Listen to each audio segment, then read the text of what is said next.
Le Ring, Sud Radio Plus. 12h22, vous écoutez Sud Radio en direct du 12-14 Info Île-de-France. Il est temps de laisser la place à nos débatteurs. Sont avec nous aujourd'hui Charles Asselangul, conseiller national de l'UMP, conseiller municipal de Bry-sur-Marne, et Fatima Benomar, militante Front de Gauche et secrétaire générale de l'association féministe Les Effrontés. Bonjour et bienvenue. Bonjour. Bonjour. C'est un nouveau rebondissement dans l'affaire Kerviel. Le site Mediapart a eu accès au témoignage de Nathalie Leroy, la commandante de police chargée des investigations de l'enquête. Il ressort du document que la Société Générale ne pouvait ignorer les positions prises par Jérôme Kerviel. L'ancien trader avait été, vous le savez, condamné en 2014 à 3 ans de prison ferme après avoir été jugé seul responsable de la perte de 5 milliards d'euros sur les marchés financiers au nom de sa banque. Le porte-parole d'Europe Écologie Les Verts, Julien Bayou, appelle à une révision du procès. Il demande le remboursement des 2,2 milliards d'euros versés par le Trésor public à la Société Générale. Le vice-président du Front National, Florian Philippot, souhaite pour sa part un débat sur la grande finance mondialisée. Qu'en pensez-vous ? L'affaire Kerviel est-elle devenue une affaire d'État ? Illustre-t-elle les dangers liés à la mondialisation ? Fatima Benomar. Alors moi, comme vous le savez, je suis militante Front de Gauche et Julien Bayou, c'est un ami. Et je vous avoue que la première fois que je les ai vus monter vent debout pour l'affaire Kerviel, ça m'a fait drôle, quoi. J'ai dit, franchement, coupez-nous des précaires qui sont dans l'économie réelle, qui sont exploités. Et au fur et à mesure que j'ai pris connaissance des éléments de ce dossier, de sa nature, effectivement, j'ai vraiment envie d'inviter les gens à poser un regard citoyen, quoi, sur le dossier Kerviel, parce que si vraiment ce qui était la conviction de Jean-Luc Mélenchon, d'Eva Joly, de Julien Bayou, de Clémentine Autain, d'un certain nombre de personnes politiques, mais surtout maintenant de cette commandante de police qui était en charge du dossier, qui donc le connaît plus que n'importe qui, plus que vous et moi. Si vraiment la Société Générale savait que Kerviel, qui était quand même un trader junior, il n'était pas dans la hiérarchie des traders, pouvait jouer avec 50 milliards d'euros et n'en a jamais, et en fait qu'elle le savait, ça devient grave. Et moi, je pense qu'elle ne pouvait pas l'ignorer, parce que ça aurait été inquiétant déjà pour le fonctionnement de la banque, et pas crédible, et que maintenant, on a quand même, par rapport à cette conviction, on va dire, dont on pouvait nous dire, bon, elle est subjective, je sais pas quoi, des éléments assez forts, et je crois pas que cette policière s'amuse à jouer les lanceurs d'alerte sur quelque chose de si sensible, c'est-à-dire avec cette idée où elle accuse la Société Générale d'avoir présenté des aveux tronqués, d'avoir orienté la justice, d'avoir acheté le silence de certains témoins. Je pense que ça peut être très grave et que la question, c'est est-ce que le monde de la finance, est-ce que les intérêts du monde de la finance deviennent maîtres manipulateurs de la justice, c'est-à-dire de la République, et allant jusqu'à ce qu'on fait de notre bien commun, de notre argent, de celui des impôts. Alors je rappelle que Jérôme Kerviel a saisi la commission de révision pour faire annuler sa condamnation. Charles Asselangul, ce nouveau rebondissement, est-ce que tout d'abord ça vous surprend ? À peine. En réalité, je suis assez heureux de cette annonce, parce que c'était l'affaire dite Kerviel, et Kerviel lui-même avait demandé à ce que l'affaire soit nommée l'affaire Société Générale, puisque quand même, Monsieur Kerviel a fraudé, il l'a avoué, mais il a expliqué qu'il faisait partie d'un système. Donc effectivement, moi, la personne de Kerviel m'intéressait assez peu, à vrai dire. Qu'il paye pour ses fautes, et il a payé pour ses fautes, c'est très bien.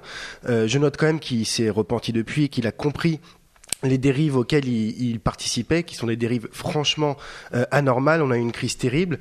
L'ensemble des gouvernements à travers le monde se sont montés vent debout contre la grande finance pour essayer de réguler un peu le secteur. On se rend compte qu'il n'en est rien.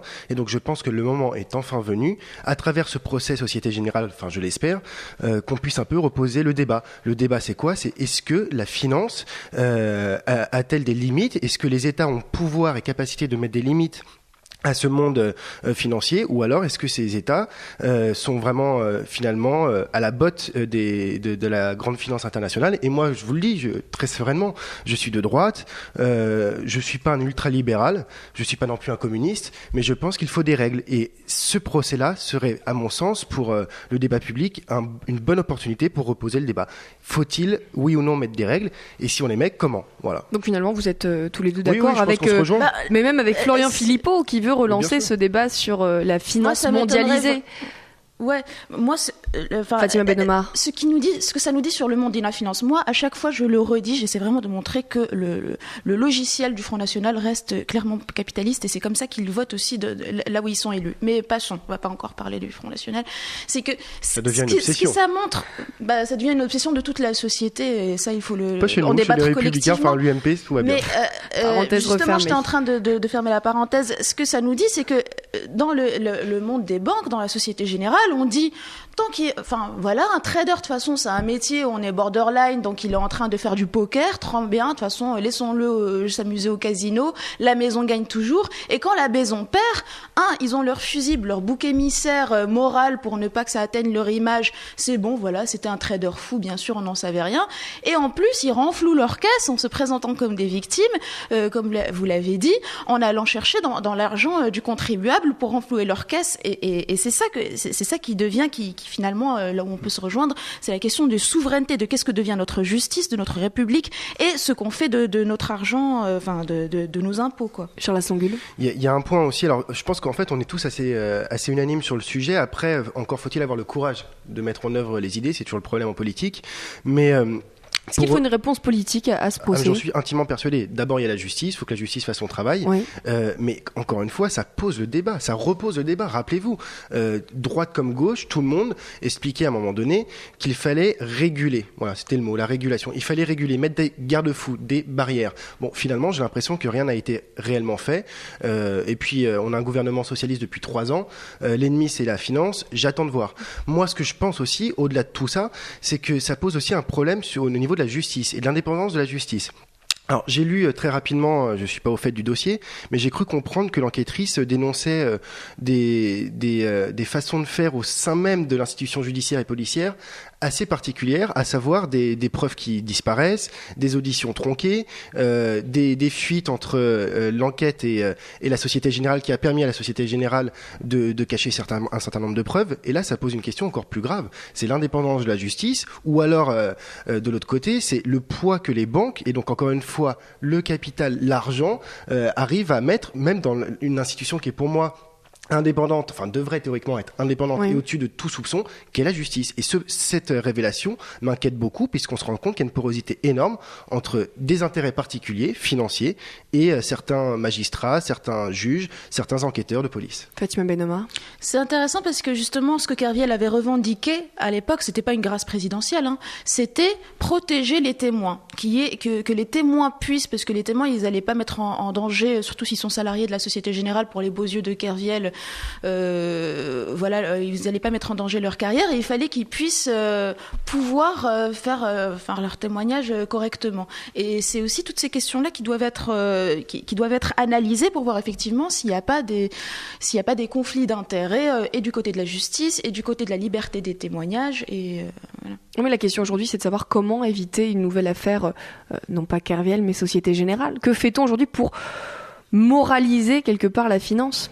Je pense que là c'est qu'une question de courage, si vous voulez, parce qu'au bout d'un moment on pourra y revenir après sur le deuxième débat sur la GPA. Quand on a des convictions, on a des moyens, on est encore souverain, bien que l'Union européenne gagne petit à petit beaucoup de souveraineté sur le terrain national. Je pense que l'État, le président de la République, le gouvernement, les parlementaires ont aujourd'hui encore une bride de pouvoir. On peut légiférer et faire en sorte d'encadrer. Donc moi, à mon sens, il ne faut pas venir à un système où on bride tout, bien entendu, puisque ça serait insensé dans un monde globalisé, justement. Mais pour autant, il faut mettre des garde-fous. Et je pense que le président de la République, qui, encore une fois, je le rappelle, et ça fait mal aux socialistes, mais c'est une réalité, il s'est fait élire notamment sur la fameuse phrase « Mon ennemi, c'est la finance ».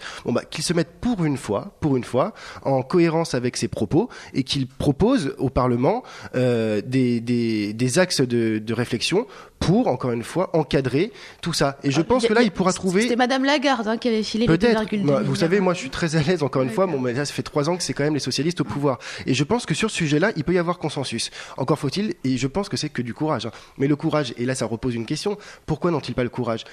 2 solutions. Soit c'est de la lâcheté, premièrement, ou alors, et ça pose des soupçons, mais je ne veux pas aller plus loin, mais on peut se dire qu'il y a des collusions entre un certain nombre de politiques, un certain nombre d'institutions, Et encore Ce qui ne daterait pas d'hier. Ce qui ne daterait pas d'hier. Mais moi, excusez-moi d'être naïf, mais en tout cas d'être idéaliste, je pense que la politique, effectivement, doit viser un idéal et on se rend compte au quotidien que cet idéal est bafoué par ceux-là même qui prétendent le défendre. Et j'insiste, Monsieur Hollande, moi, m'a beaucoup déçu sur ce point-là parce que c'était un des points où je trouvais ça un peu caricatural. Mon ennemi, c'est la finance. Mon ennemi, c'est pas la finance. Oui. Moi, mon ennemi, c'est les dérives du monde de la finance.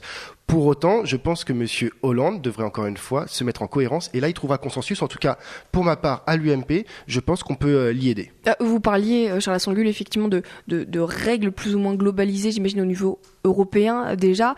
C'est déjà le cas. Il y a des pistes avec notamment la taxe sur les transactions financières. C'est un premier pas. Oui, mais alors ce qu'on constate, après, je suis pas au fait du dossier. Hein. J'ai juste entendu tout ça hier et puis et j'ai pas eu le temps de regarder assez en profondeur. Mais ce qu'on constate, c'est qu'il y a effectivement des règles qui sont déjà admises, qui sont déjà en place. Pour autant, elles ne sont jamais respectées. Et ça pose la question de la sanction.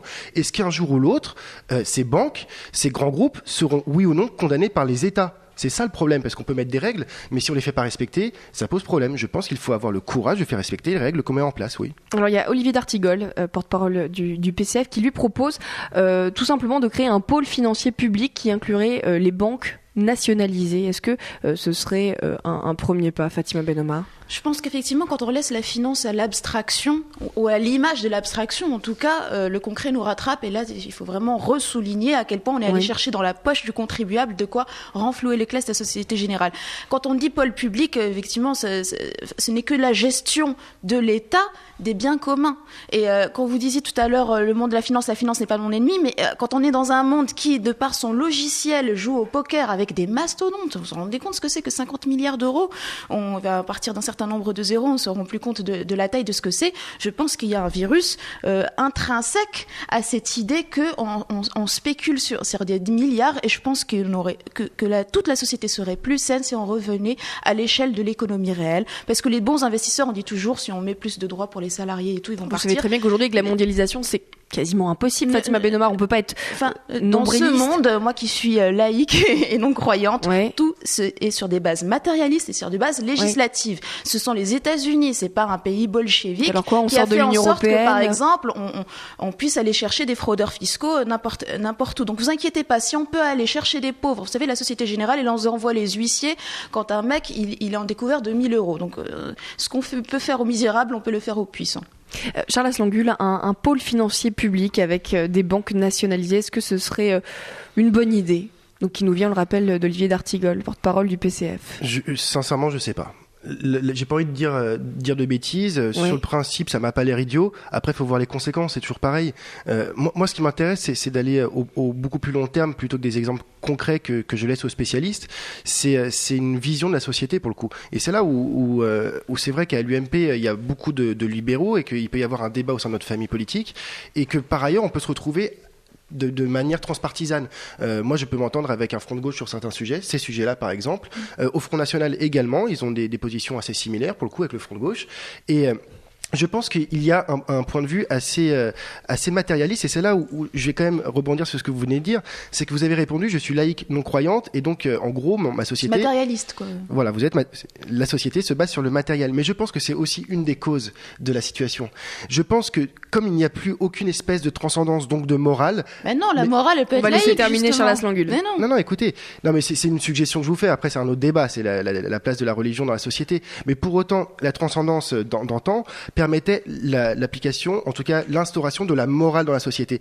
Une société matérialiste, c'est finalement faire la part belle à la finance. Et c'est là où le front de gauche est totalement incohérent. Bien au contraire. La morale laïque, c'est la morale qui se base sur les arguments et les convictions et pas sur la peur de finir en enfer. Eh bien, on va parler... Ça, c'est l'islam, c'est pas le catholicisme.